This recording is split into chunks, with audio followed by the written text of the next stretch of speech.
What if the most disruptive thing you could do as a school leader isn't another program, but rethinking something as fundamental as the school start time? What if protecting sleep was actually protecting learning? And what happens when we stop accepting, but we've always done it this way, as an answer to questions that matter? In this episode of Adorable Red Hats, Mitch Weathers and I explore how the seemingly small decisions like school start times, communication boundaries with parents, and even how we post job openings reveal whether we're truly doing school different or just rearranging the deck chairs on the Titanic. I'm Danny Bauer, and this is Better Leaders, Better Schools, the original Ruckus cast for visionary leaders who want to do school different, even within a traditional system, so that we create a campus experience worth showing up for. This podcast ranks in the top 1% of all shows worldwide because of listeners just like you. So thank you, Ruckus Maker, for pressing play today and engaging with the content. It will be right back after a quick message from our show sponsors. Looking to create the kind of campus experience students never forget? ODP Business Solutions transforms ordinary spaces into extraordinary learning environments. Visit odpbusiness.com/education and let's do school different. That's odpbusiness.com/education. This episode is brought to you by Play Piper. Teachers know that keeping students engaged in STEM can be really tough, and Piper is here to help. Our award-winning STEM kits make science and engineering hands-on, playful, and fun, so students build confidence while building real-world skills. Join educators around the country who are using Piper to inspire future creators. Visit playpiper.com to learn more. That's playpiper.com. If you could differentiate instruction in 20 minutes or less, would you do it for all your students? Well, you can with IXL. Over 1 million teachers use IXL because it empowers them to use effective data-informed instruction. And you can get started today at ixl.com/leaders. That's ixl.com/leaders. All right, yeah. So it is 3 p.m. and I haven't combed my hair yet, which is why I'm That's what wearing we the were hat. just discussing. But yeah, it's a nice hat though. Why do you care though? I don't. Don't. I was just commenting on your hat. I'm trying to get you to spar with me, right? Like to tell me I'm a lazy free rider. No, I figured you were at the gym all day, and Funny enough, that's when I do my hair, is for the gym. And so I haven't done the gym in the morning. I'm working out later today. So, cause the hair's getting longer, right? So then I have to do things to make it work. Short hair, you just like show up, but long hair, you have to do things. It's easy. Tough. Well, I don't know. Do you think, well, by the way, Ruckus Maker listening, welcome to another exciting edition of Adorable Red Hats. Mitch was crying the other day when he called me because he wanted to insert this content into his newsletter and it was hard for him to find, right? So I've made an Adorable Red Hats playlist, which you can see on YouTube, to get to all this content quickly, right? Efficiently. Yeah. Because you have so much. I'm happy garbage, with the right? I actually watched our previous episode with Traveling Principal and was like, yeah, it's a this good is show. Good. This is good. And I wanted to send it to everyone on our list at Organized Binder, and I just kind of put myself in the consumer role, like, I want to check out those. Just a few of these, right? Yeah. And they're gold. So I wanted you to be able to get gold. But I clicked the link, and it took me to the Better Leaders, Better Schools, and I was like, oh gosh, there's a lot of content here. No, it's all good, but there's like a decade of content or something. just So, one decade. It's that too. So it's really not okay, so that far, one much. decade. Yeah. But no, the playlist is great. So thanks for doing that. Yeah, for sure. And your feedback's great. So that's a leadership lesson already in that, you got to have people in your circle that have permission to give you feedback and like help you improve and that kind of thing. And a lot of times I don't think too much about how it's all organized and that kind of thing. My role is to be an ideator and creator and serve the community. Hmm.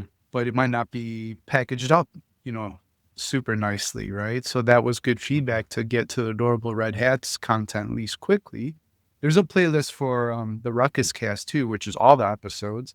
And then I think there's some leadership lessons, and the other playlist, at least featured, is whatever YouTube recommends for the viewer, right? Which is Hmm. above my pay grade and yours, right? Based on Right. whatever they watch, whatever kind of content it thinks will be useful. It's really interesting, and I don't want to talk about this on the show, but I can see what other YouTube channels like send traffic over. And sometimes those channels are slightly filled with conspiracy theories and weird fringe stuff, right? I'm like, why? Why are they sending it? And it's probably because of the whole leaning into the do school different, reimagining education, I'm Mm. guessing. So maybe these people are a little more open to thinking out of the box about sort of standard institutions. So that's the only thing I could think of. That or, yeah, I don't know. Do you want to help me overthrow the government or anything like that? Right. What are you doing next week?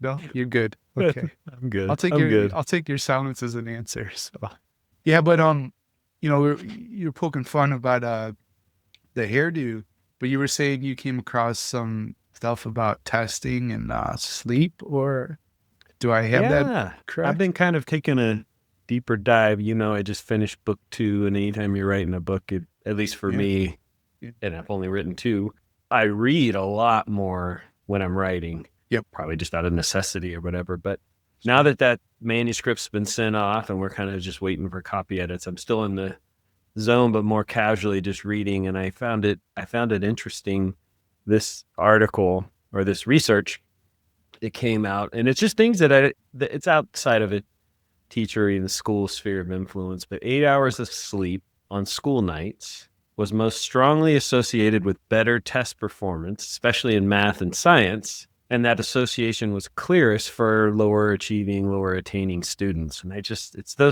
those aspects of education and success that we know, well, of course, you need to sleep. We Yeah. can't necessarily do anything about it. But I find it fascinating. Like, oh, that's a not in all homes, but in a lot of homes, that's kind of an easy win if we really prioritize sleep and getting devices out of kids' hands. And someone sent me the stats on devices, and I'm forgetting the percentage, but it was by age. And Mhm. 1 years old, 2 years old, they were statistics on how many students have their own personal device that are one. 1 years old. One. Like, so So anyway, they could drool on it. Like what? I What are you? chew on it while you're teething. I You mean, it's a know. pacifying, probably more thing, but But what's weird, like I'd love to hear about your girls, but with my nephews, there were in the earlier years, you could go out and try to get them the coolest present ever, right? Uh, and then you'd also give them the cardboard box that the coolest present ever came in, and they and they played with use the the box box, right? 100%. So what's going on there when parents are getting them devices when they probably just be happy with some cardboard boxes, Mm. right? Yeah. Yeah. And before I respond to that, because I have a story I want to tell you, but my point of bringing up the device is sleep. And oftentimes sleep Right. is being interfered, blue light, all that stuff. So Well, the point is, I think we should institute sleep class in high school. class. Everyone Yeah, gets to they take got a nap little time in nap. kindergarten. Yeah.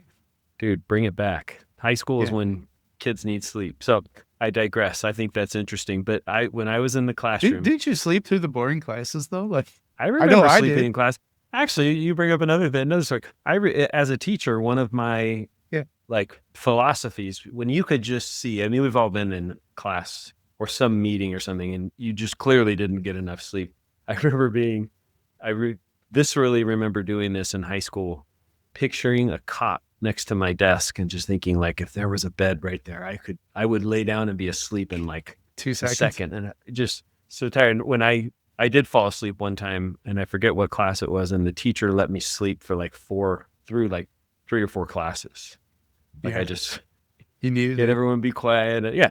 And so one of my philosophies was that, if I could see a student that clearly needed to sleep, I would, and I didn't call them out. I'd walk over and I just put my hand on their desk and be like, hey, just put your head down and go to sleep. And I remember them looking up at me like, what?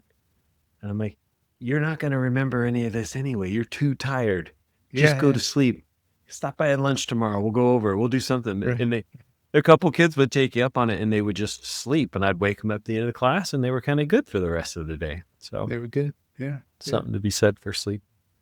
But when I was in the classroom, science teacher, we'd get all of our supplies and everything. I remember these veteran teachers, 2 women, and I think Vivian, my oldest, who's now 16, was born. So I was all this stuff, like presents and everything, new. And remember, for all the fancy equipment we were getting for this curriculum the school bought or something, what didn't get used were like just some wood blocks and these little red balls and just stuff that was kind of like, And both the moms were like, you should hold on to this because of all the toys and all the stuff that your kid's going to get, and now devices, it's going to be this stuff that they want to play with. And it's true, 100% true, at least for my kids. Yeah.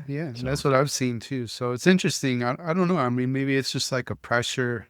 There's probably a lot going on there, but there's probably some society pressure, at least in the U.S., to get all the devices for kids.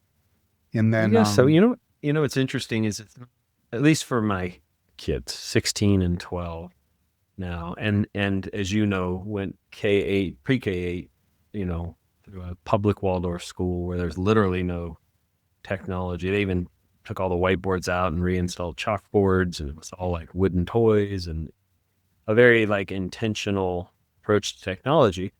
But both of my kids have devices and whatnot. My kids, you don't get a phone until you're, you didn't get a phone until you're 13. And at 16, we let Vivian have Instagram. So only social she's on. And at 16, At 16. But the thing that's interesting, I think, about technology and young people, at least for my kids, is it's, for my youngest, it's social. Like we have like a community iPad, and she'll get on there, but she's on there with her friends. And you're just hearing like they're playing games or they're doing stuff, but it's very much like a connection point for her and not isolated sitting in the room, just endless scrolling. I added a new launcher, so to speak, for my phone, because I'm a weirdo that has an Android instead of iPhone. But the launcher is, what's it called? It's called Niagara. And so if you're watching the video, you can see this. But look at that setup, right? I mean, here's how I get to my apps. I just do that, like it's scrolling through the alphabet. But what I love about this, like, I use my phone way less, right? Because on that front screen, I pick my top 8 apps that I think I use. And as a result, like, I even deleted social media, Facebook, LinkedIn, off my phone. I still have Instagram and X on there for some reason, but I've noticed that I use my phone way less now, right?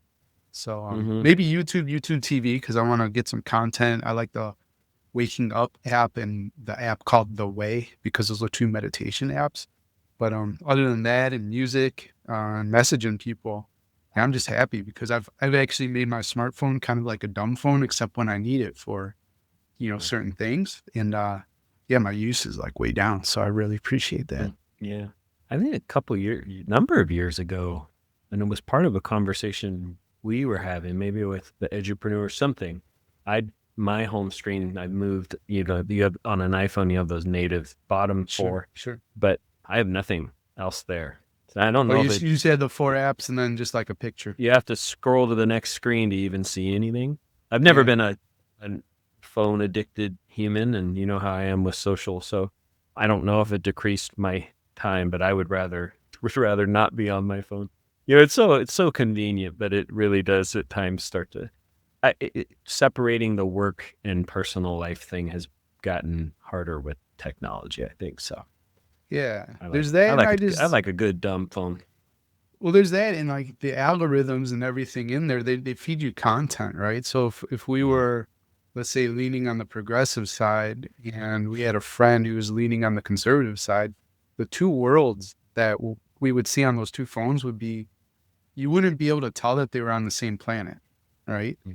Because Yeah. it just gives you content that you're probably going to agree with or whatever. So long story short, I felt myself before I switched to this launcher. I just felt like I'm getting frustrated. I feel more frustrated and anxious, right?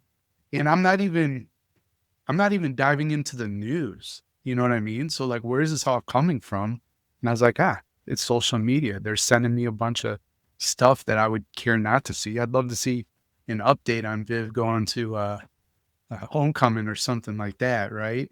But I don't want to see like what's wrong with the world type of thing, or just other just stupid stuff. So anyways, yeah, but I was gonna say like the sleep thing, maybe schools don't have a lot of control, but they actually have control over their start time.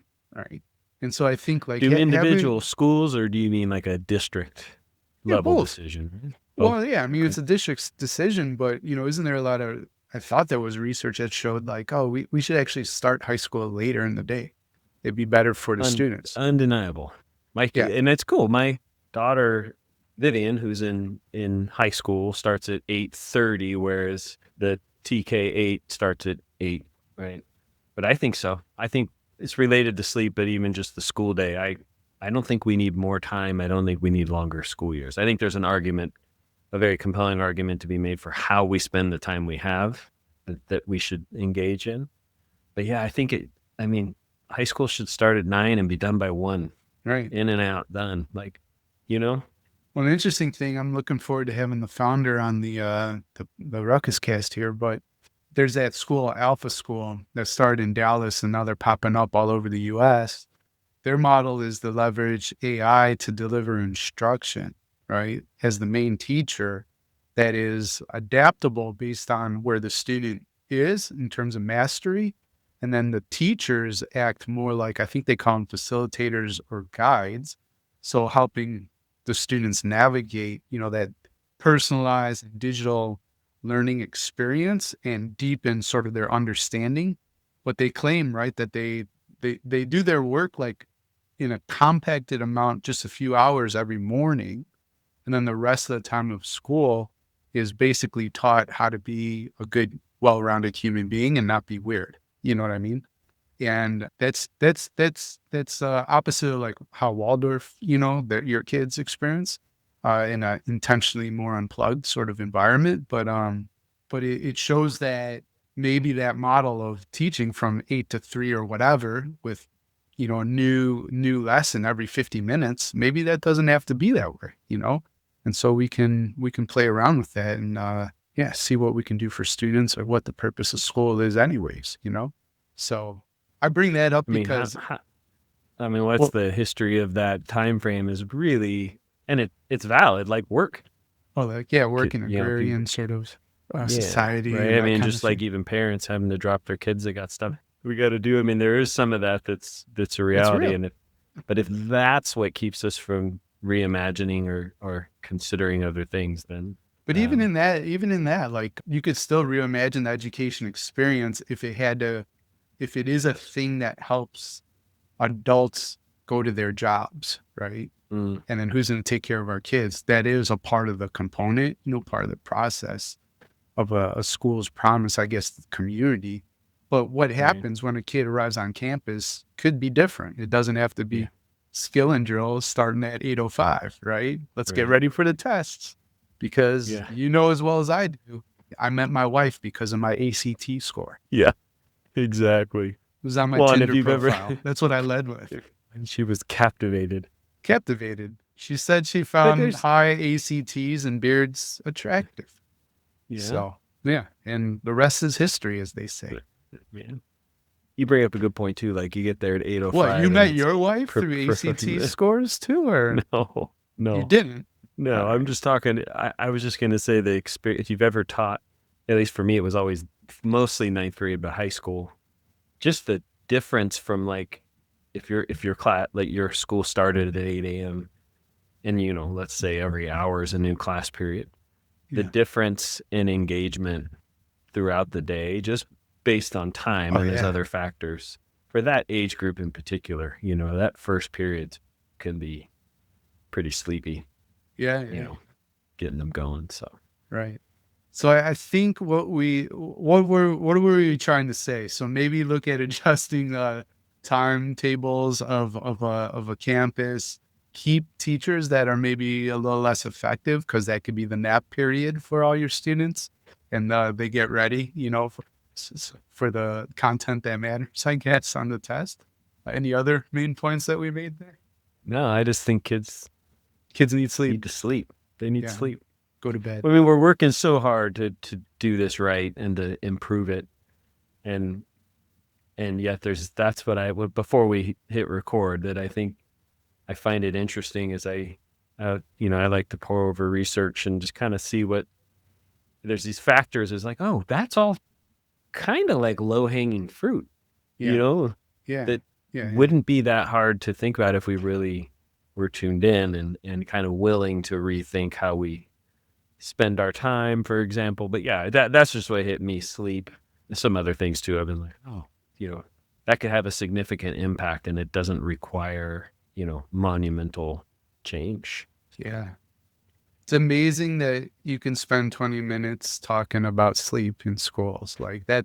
And what I want to say to the Ruckus Maker who's watching or listening, send us an email, hello@adorableredhats.com. Please do. You can pick a trend. You could pick a fun topic.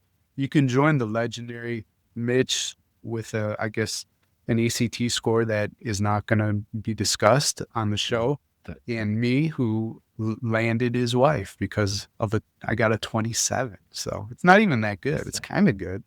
It's good enough. I don't even know. What's the range? Good enough. 30 something. I don't even know. 32, 36, but I took it once. I was such a dumb Is this kid. a high school thing, or is this It was, at least in the Midwest, right? It wasn't SAT. We were SAT, yeah. I went to schools before they started telling kids you suck if you don't go to college. And so there was no like college, like I applied to one school, the University of Illinois. I somehow got in, right? What if I didn't get in? Like, then you'd be me. Okay. Community college bound. Community college bound, still have a good family and a business that's thriving and a wonderful career. So I guess it doesn't matter, is what we're saying.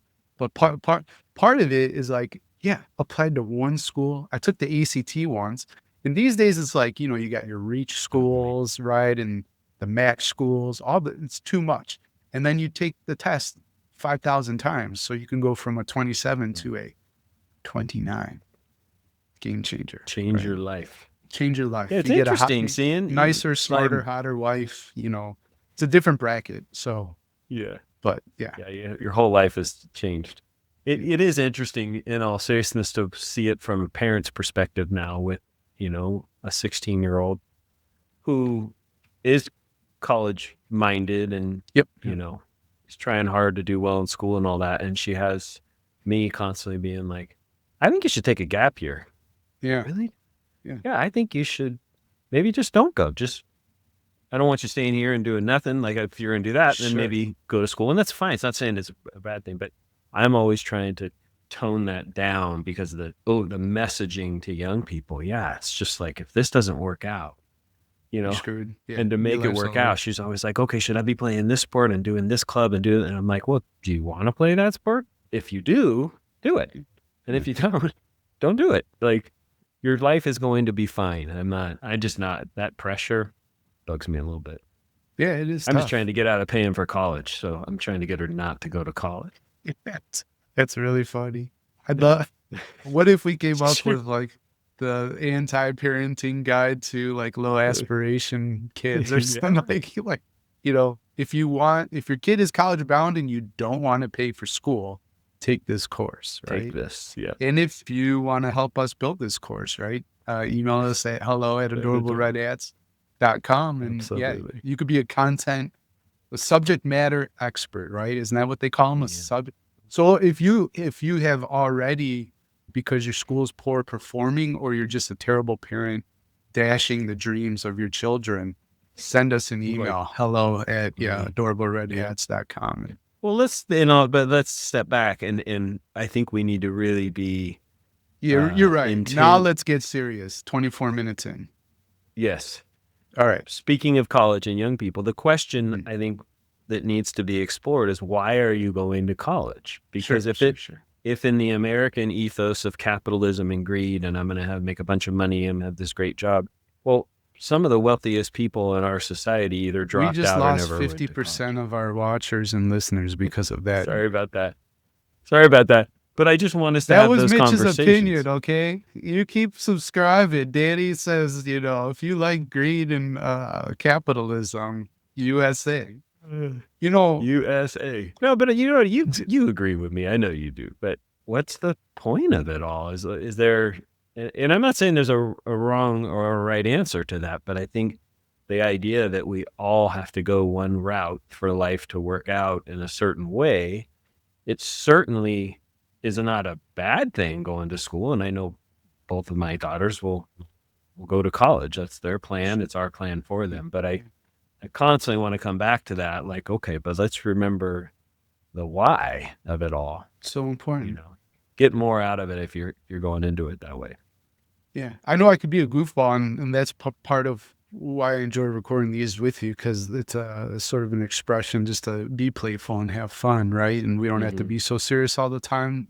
I talk about rule number 6, like that's literally what that's all about, is don't take yourself so seriously. Take the work seriously, but not yourself. I think you're also talking about how there's like no single right answer, which is sometimes how we build schools. Like, okay, here's the question, A, B, C, or D. There's only one right answer, when life is like actually not like that at all. And then the other thing too is like the why, the purpose, the questioning. We call that Ruckus Makers reject the premise, right? So there's all Mm-hmm. these things that we say, is involved in running a great school. Maybe, decide for yourself, investigate, run experiments, see the results you get or don't get, and then make decisions, for you, your family, your campus, in terms of what works, what doesn't work. So Right. we are playing around, but we're actually, if you're a genius and you're paying attention, we're actually dropping some major leadership lessons here That's all amidst, predicated on ACT scores, though, right? yeah, that's where it all So starts. if You're you're 24 or below, in the you may beer. just want to tune out. Just stop listening right now.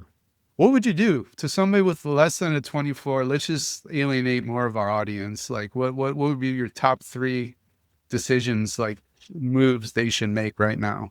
If you're what? If you're a Under a school leader, 24 and ACT, yeah. I Yeah, don't know sure. what that No. means. I don't even know what the ACT Well, then is. just make up your answer. Half people do that anyways, right? Like Yeah. you're an AI expert too, I'm sure, because you've Oh dabbled. yeah. So Yeah, I yeah. actually was reading some interesting AI research on AI, that those that are most enthusiastic about it are those that are least familiar with it, because they see it almost as like magic as opposed to Okay. technology, which I think is pretty interesting. That's pretty interesting. That is, I got to think about that one a little bit more, because I think I am enthusiastic about AI, but yeah, was that about me? So Yeah. I'm curious about how to play with it, how to leverage. The fun thing is, in this episode will come out after this other one I'm talking about is released, but I was really, really tickled and honored to be brought in by a district in Ohio last month, right by Columbus, and we talked about AI, right? And Mm. the curious thing, like almost out of the gates, I let them know I'm not an AI expert. I don't know how to code. I'm not an engineer. I don't even vibe code and pretend. But I've messed around with it a lot. I'm sort of watching and studying sort of the trends and what's being done. But the thing that I brought to that talk that I thought added the most value was my curiosity, right? Yeah. And I created a framework, like sort of 10 mindsets that a leader can have, right, when approaching AI, right? So it's not necessarily like, ooh, I can build something, as a AI guy, but it's more about how you approach the work, right? Almost like a Hmm. to-do list, like a checklist of things to consider when, thinking about how you want to leverage it. So anyways, it was a lot of fun. And another leadership lesson for the Ruckus Maker, two birds, one stone. So I figured, well, I need to practice for this workshop. What if I record it, make it a podcast? And that's what I did. So I put that out, a week or two ago after this one airs. So yeah, that'll be good. Cool.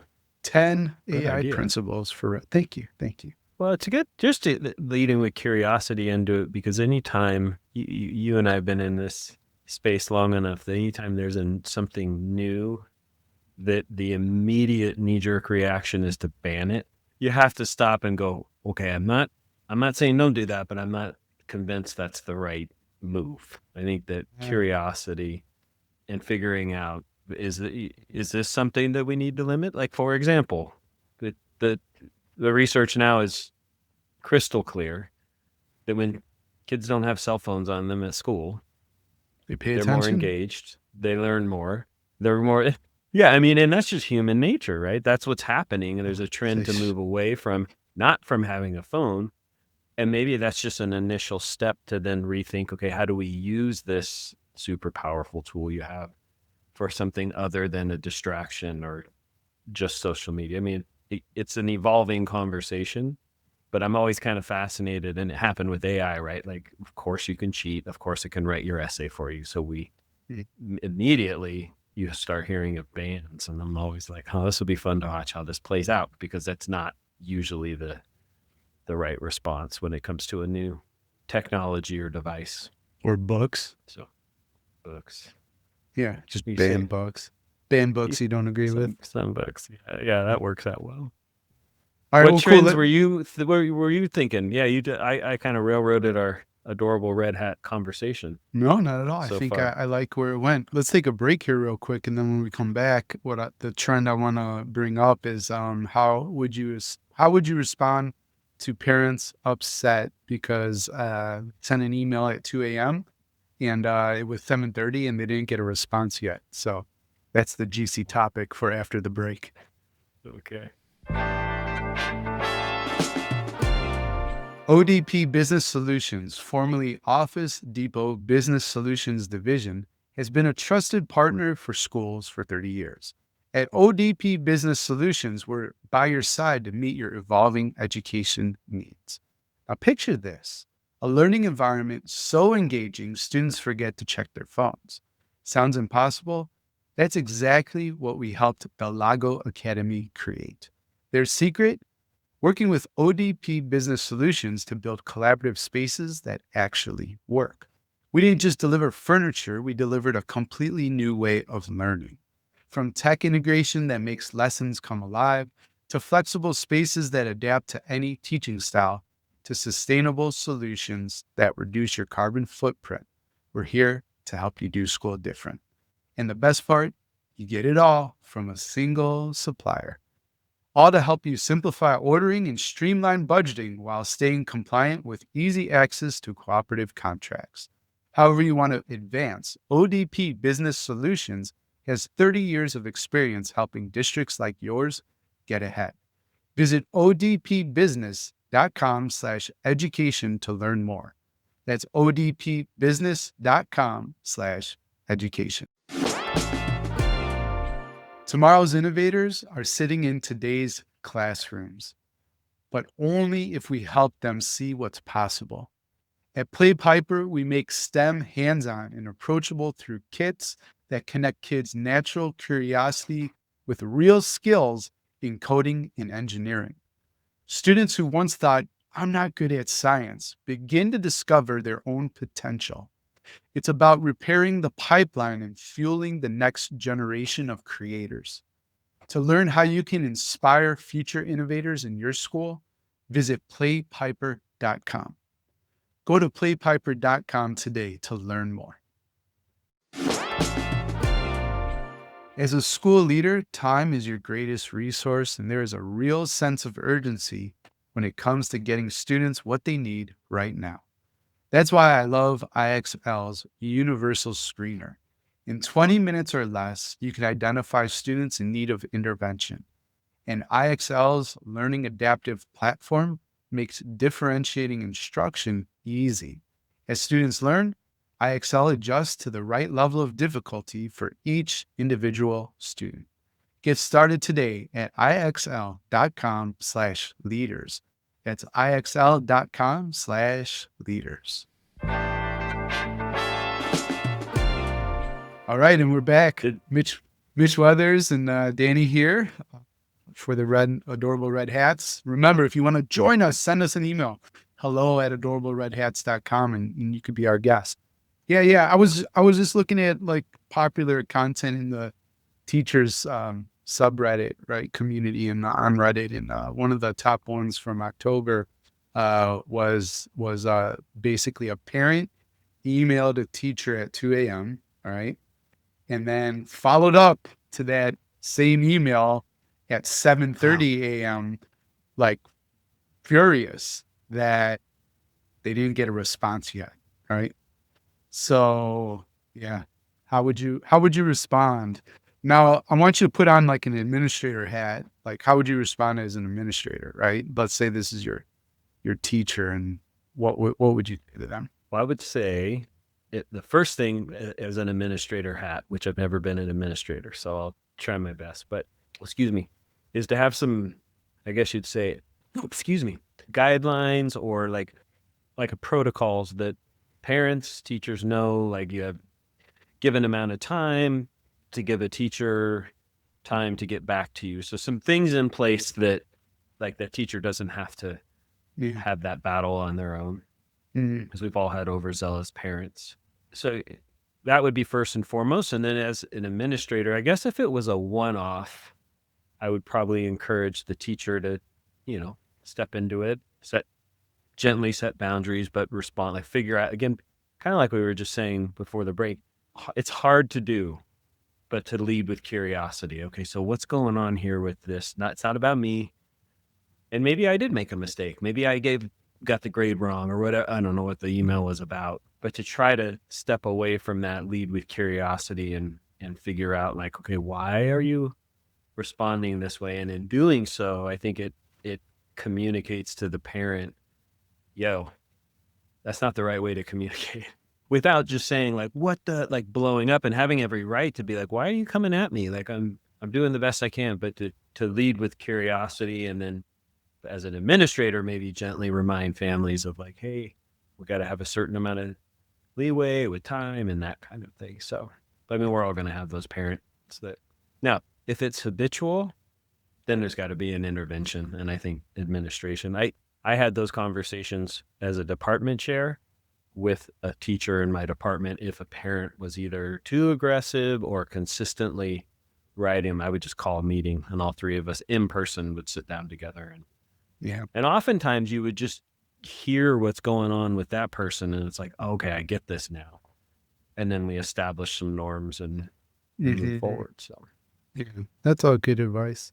That guideline piece is, well, I think you're right with like the guideline piece. Then there needs to be some sort of, well, hopefully they're created. I don't remember what program I was teaching, but it might be the entry plan program. Because I did that book, Build Leadership Momentum, How to Do Your 90 Days, and then there's 5 parts to my framework there for your entry plan. One of the 5 that we'll just talk about here is communication. And so it's just really interesting, either sharing with sort of newer to administration or first year principals and or veterans who just didn't, necessarily have a high quality mentor, that you need some kind of communication guideline, right? Like there needs to be an official, like, here's what we do at this school, and get buy-in and shared ownership, right, through the staff. And then, keep that for accountability for yourself, for your staff, for your students, for your parents. But usually this kind of stuff can be somewhat easily dealt with by explaining that, to a rational person. But if they keep it up, right, and it gets into bullying and just getting toxic, that kind of thing, then they got to get blocked, which is kind of crazy that you got to have some of those guardrails, for some parents. But I've seen it, I've done it, I've done it myself. So yeah. And I would encourage check in with the teacher. That's one thing I would say, like, just to see how they're, how they're doing and that kind of thing. Because listen, like teachers have such a great awesome opportunity. It's a noble profession, and they just get garbage sometimes from society and the community, right? Unfairly so, and are sort of scapegoats for a lot. But yeah, I would think like, how can I check in and protect this teacher too? Just depending on the content of the email and that kind of thing. The post doesn't say like what was in it, just that it was long and angry, and that Yeah. and that they didn't If get a it's, response, right? From 2 a.m. to 7:30. Like, come man, on, this you give got me to a wonder break. what's going. Yeah, that's talk about sleep. Someone needs some sleep, They need and sleep, it's but it's they that went parent. to bed. They went to bed angry and woke like assuming they slept at all. Then they probably also woke up angry too. And it's like, we were sort of joking around in the beginning about meeting our partners and ACT scores, but I'm guessing that this parent is taking something way too seriously that is not going to matter at all in the big picture, right? If we Mhm. zoom out even a decade, like if we zoom out even a month or two, most Mhm. likely whatever's in that email doesn't matter. That's what's insane Mhm. about it, right? Right. So I could But be that's wrong. that whole idea of practicing, and it, at least for me, but I'm assuming for anybody, it's a meditation to not Bite the take things hook. personal. Mm, Yeah, I mean, even as a classroom teacher, it's like, look, in our mutual buddy and colleague Josh Stamper's book, Language of Behavior, like yeah. there's if you can disassociate yourself, which doesn't mean that you don't care, but you recognize, like for a classroom teacher, like oftentimes, most times, off task or misbehavior it's a form of communication. Like there's something Mm-hmm. else going on. There's probably something else going on here with that parent.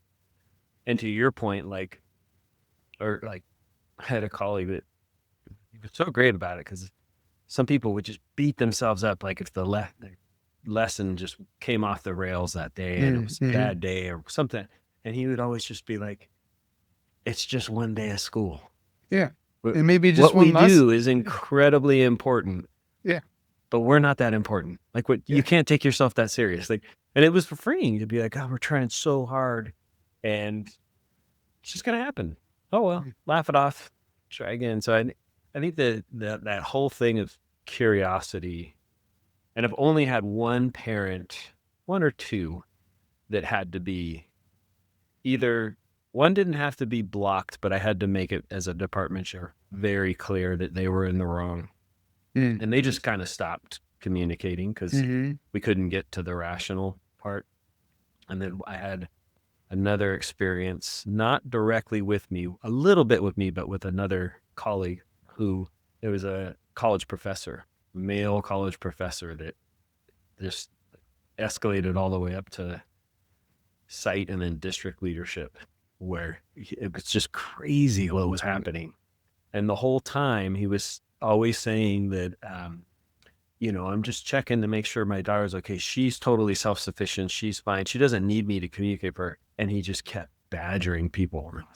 And she Yeah. was great. She was the most wonderful kid that didn't need that. It was like his own thing. Again, not usually not ours. But Right. we do have to acknowledge that leading with curiosity, sometimes we recognize, oh, we are wrong. That parent has every right. I did this couple, I forget, one of the last few years I was in the classroom and I had sent an email and I got just this parent set a meeting with the principal and me. And I was like, oh, like I'm usually, you know, I have relationship forward. Like I have good stuff going on with kids and staff and parents. Mm-hmm. I've so uncommon. And I was kind of taken off guard and my principal had my back or whatever. And before the meeting, I went back and read my email and everything she said was right there. I was like, oh Hmm. my gosh. Hmm. I was thinking something when I did this and I sent it with this intention, which was very Hmm. positive and good. And I put myself in this mom's shoes, and her student had had a history of bullying. There was just a lot going on for this kiddo, and Mm-hmm. Mm-hmm. what I don't even remember what it was about, didn't help. And she very rightly, and I just had to say, hey, you have every right. And and she kind of accepted my apology and then just never communicated again. Hmm. So What changed after that? with Oh, I with guess, me. yeah, an approach to Yeah, I never really heard communication from or, that mom. One, of course, triple check everything you're sending, have the guidelines and whatnot in place. But then I think that's the part of like, it's not about like, I kind of messed up in that time. It's not even about me. I just need to own that and own Mhm. and recognize that what you're feeling is valid. How you go about it. And this parent wasn't belligerent or, she was just upset instead of Yeah, me. yeah. Yeah. It's just so hard not to get wrapped up emotionally and take things personally, whether Yeah. you did it or not. But if Mhm. we can wait for the cortisol to drain out of our veins, we usually are better for it. Yeah, that's good. That's good leadership and just good life lesson, right? Like when you feel amped up, just walk away, Just, give yeah. it some time, sleep on it. And often, we don't necessarily do that. We respond in our emotions when we're all riled up. The other thing, it's sort of a joke I have with myself, but I notice I get in less trouble with my wife if I keep my mouth shut, right? So Yeah. it's not like we're fighting all the time, and whatever challenges we face, it's like any normal couple. You're just gonna have friction at times, but Sure. they say you got two ears, one mouth for a reason, type of thing, right? And Hmm. I just realized, like, I don't know. Sometimes I just say too much, right? And it's like, huh, Hmm. why'd you even feel the need to say that or whatever? Like, and if you didn't say anything, this moment wouldn't be messed with. So, yeah, it's just something I've been thinking about But for the recently. leader, that's true. And I can, as a someone who's been in a relationship for a really long time, of course. Yeah. Um, but I do know, like the leader, the teacher, when the situation now, if it's an email, okay, Hmm. I can take a beat. I might get another email because I haven't responded, but I know I need some time. But when you're in the moment, that's when Yeah. it's hard because I think you feel the need to like, I need to resolve this, I need to fix this, and I might be over talking it. Where if I could find a way, and it when we're in a dysregulated state of mind, it's back to even those like having a protocol for that. That no, I Mm. don't. I because I'm not. You're not thinking that you're not thinking clearly. You're riled up, and so it's like I'm gonna respond. Whatever it might be. But if Mhm. you have this checklist or this protocol for okay, there's got to be some way to gauge where I am and how I'm probably going to make this potentially worse if I respond in this state of mind. Yeah. Um, Mm. and as a parent, I know it. How many times have I gone to my daughters and just been like, I need to apologize. Like, Yeah. just because I got all riled up. I'm in the moment. I'm dad. And it's like you start saying stuff that's stupid. And you're like, man, as soon as I get clear headed, it's like that was the exact opposite thing of what I should have done. And that's true of being in the classroom. And I can only imagine being a school or district leader because it's just it's just amplified, right? You have all these people. Something's kind of cool, like about Miriam and her culture. So she's Zimbabwean, and Shauna like is her clan, but like the way the family has responsibilities is interesting, different than how I grew up. And like so the uncles and the aunts, they all have like sort of like very specific roles to play out Hmm. with the kids. And of course, like, mom and dad have the ultimate say. But in your situation of having to apologize to a kid because you like got caught up in that kind of thing, a lot of times, like when something happens, an uncle or an aunt might come in and deal with the situation because they don't have the same emotional They're charges not and in it they're in the not in it. same way. Yeah, they don't have the same kind That's of buy-in. interesting. They still care Huh. about the kid and want them to be successful, but they're a bit detached so they can deal with it, right? In a way that's yeah, just more rational and objective and that Yeah. kind of thing. And Less then escalated. That's yeah, interesting. and it's nice too because it kind of at times protects the parent-kid relationship as well, because you don't have to come in hot, right, to discipline or whatever, although Yeah. that happens too, but you know what I mean? So it was just fun, like when Yeah, I last can.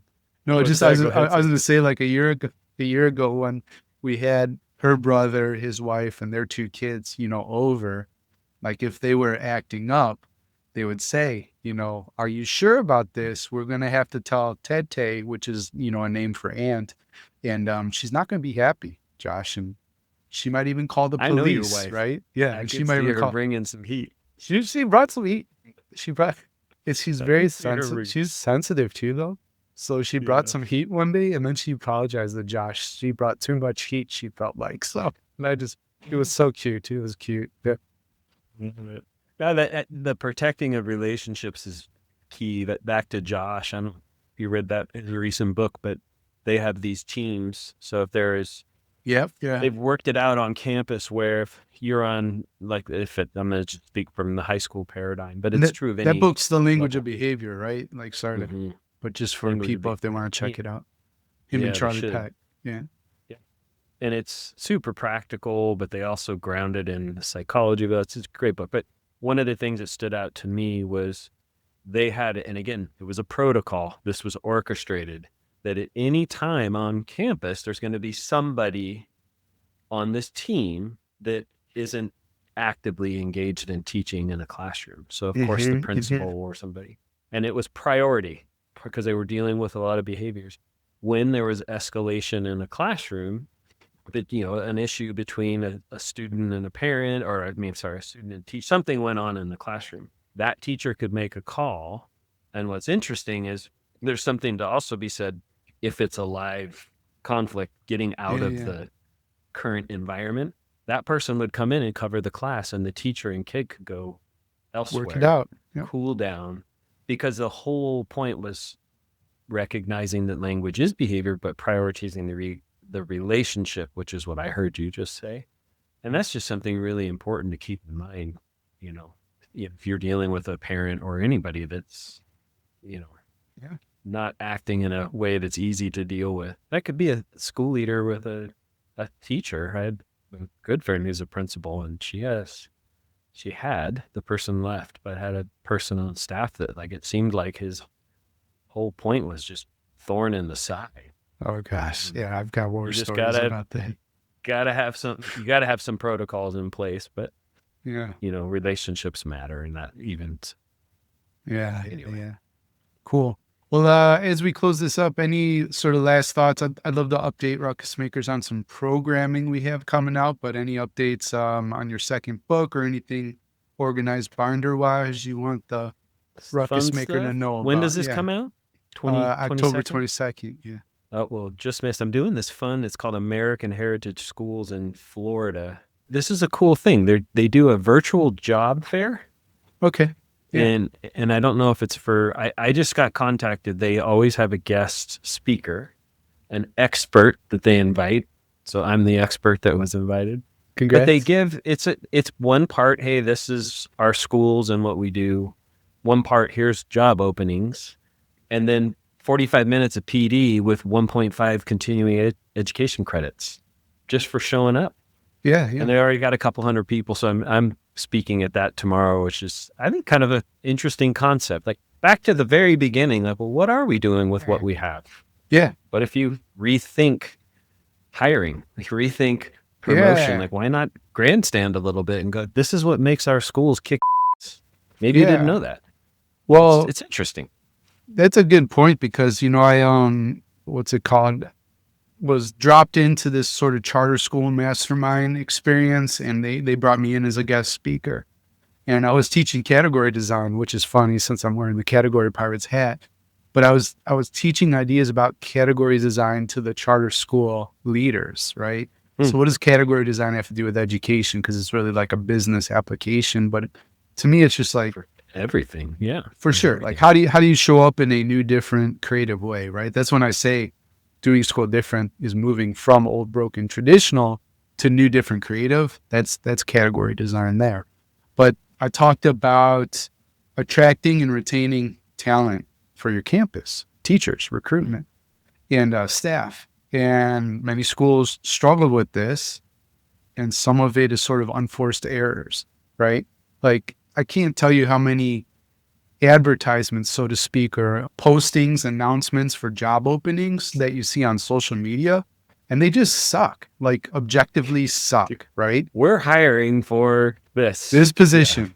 and it's got a dumb mascot in dumb colors, usually dumb font. You know, you could, God bless them, you could tell that a school leader or educator created it without like a lot of design or marketing or category design know-how. And all I did was show like before afters. So instead of announcing the position, what if, and I'll try to keep this short, but we talked about like, you know, what's your point of view as a school? How are you different than every other campus? What problem are you trying to solve on your campus? Huh, tell me more, Danny. What do you mean we solve a problem? Wait, what? You don't like, there's something in your community and they have a problem. You're solving that. What is it? What are your sticky core values? Again, like how are you different? What do you stand for? What do you stand against? And we talked about like different elements and like how to structure the posting. Well, I had this guy from Texas, you know, take action on what I taught and then call me because I give out, you know, like I always do, like, here's my number. You want to call or text, feel free. And people, some take me up, many don't. And anyways, he called me just to update. And he was like, yeah, no more problems attracting teachers to campus. Now we have to turn people away just from some simple tweaks on how you post those positions. And it was just insane. Like, I was like, I couldn't believe the results that he was getting. You know what I mean? And just because he took a radically different approach, you know. I don't know how we got on that topic, but no, this thing I'm speaking at tomorrow, I feel like it's that. It's really interesting way of approaching. It's a job fair. We're hiring. And you could say, hey, XYZ school is hiring. Here's the 5 places and wait for the universe to fill those. Or you could do something totally different. And again, I haven't. So it's a job fair for schools trying to this network of schools attracting teachers. Right. Yep. It's a private school network. Yeah. But there's multiple schools and it's a job fair. And they contacted me months ago and they said, we really read your book or something. And we'd love for you to come in and just teach executive functioning skills. And I was like, well, who's the audience? And they said, well, people who are coming to the job fair. And I'm like, oh, they're not even your employees. These are not even. Yeah. I was like, that is just an interesting concept. Right. In build leadership momentum, one of the biggest points I drove home too, and I don't have always the right answers, but I know I have the right questions. And the question is, how can you turn the interview experience into a professional development experience, right? How can you have somebody leave that interview walking away? Imagine them telling all their friends, right? I did this quote unquote interview, but it felt like professional development, right? And I put that out there. Readers started implementing that idea. And then the case study or testimonial comes in and they said, like, even teachers like, oh, I didn't get the job, but I love the experience so much. I still told everybody about it. Right. So like, imagine creating that kind of buzz about your school too, that you have, you know, a position, but we're going to like pour into you and develop you while you're here trying out for the job and like, yeah, telling your friends or whatever, like, this is really interesting ideas. So I'm surprised. For leaders that are tuning in, I think about that. Like, cause there is something that if you're tuning into this show or you're part of a mastermind or, you know, whatever connection you have, you're already thinking about school different. Yep. But thinking category design and marketing around the good stuff you're doing and the opportunity, a job opening is but it's also this opportunity to talk about the cool stuff we're doing, like basically creating a culture of like, you wouldn't say this overtly, but you'd be lucky to join our team. That's the whole notion. Like, this is cool, but and in doing so, you know, how do you rethink hiring and attracting new talent? So anyway, we could go on and on about that. Maybe it's somebody write into hello@adorableredhats.com so we can join us. Yeah. Send us an email. So last thing I just want to say, this year's been like really exciting and we've been running new experiments, new programs for Ruckus Makers. We've had the mastermind, you know, forever, for a decade.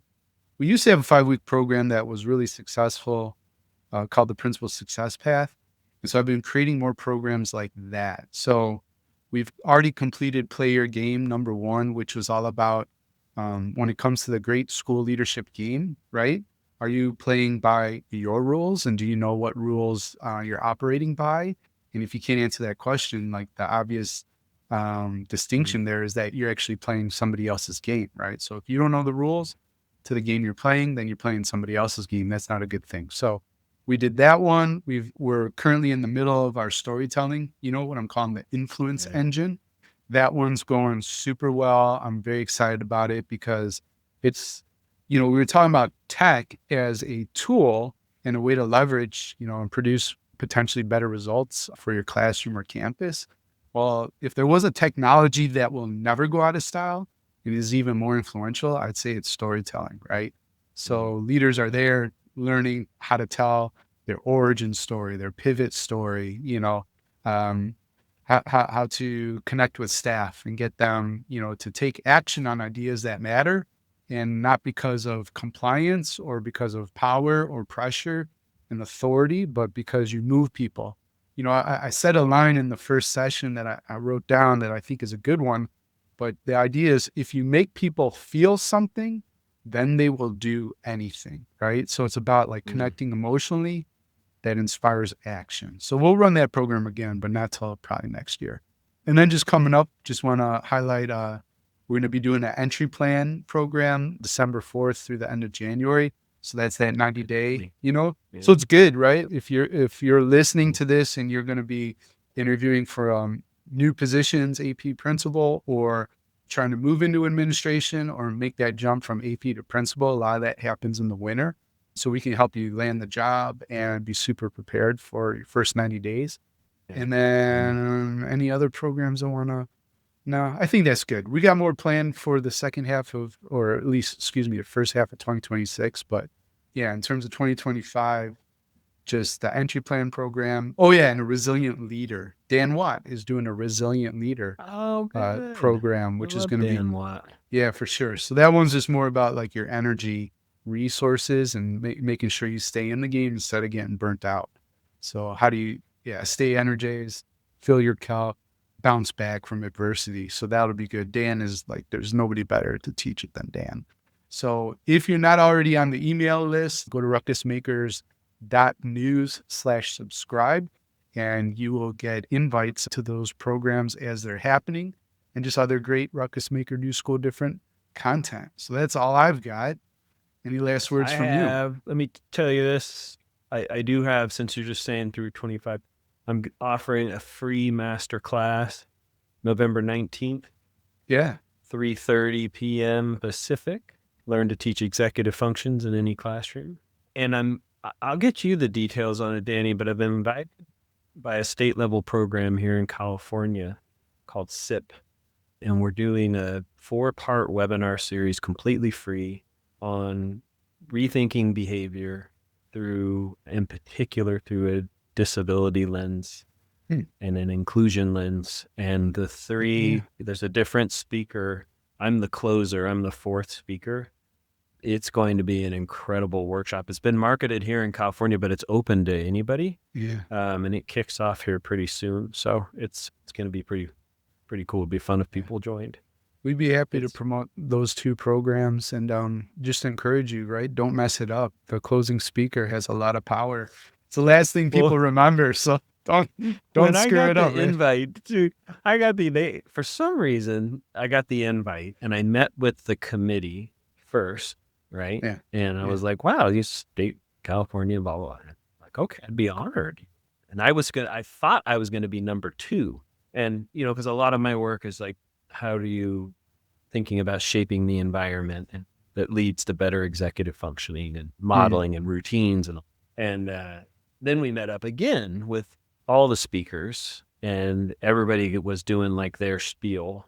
And I went last because unbeknownst to me, they were going in the order of the workshops, and the 3 people ahead of me, oh my, these people are incredible educators. I mean, I think it's going to be one of the more disruptive webinar series, just like rethinking behavior, really interesting. The second speaker is looking at the adult nervous system and how that can be, how we can talk about a dysregulated student, but when we think about dysregulation, it's certainly in conflict, both heightened nervous systems, and just this idea of co-regulation being weaponized in the classroom, and they calm down. And like, some of this is just really interesting, and what calm means, and one cultural experience could look very different in another, and there's other cultures in the classroom. So it really is fascinating, and I think every educator will benefit from it. But then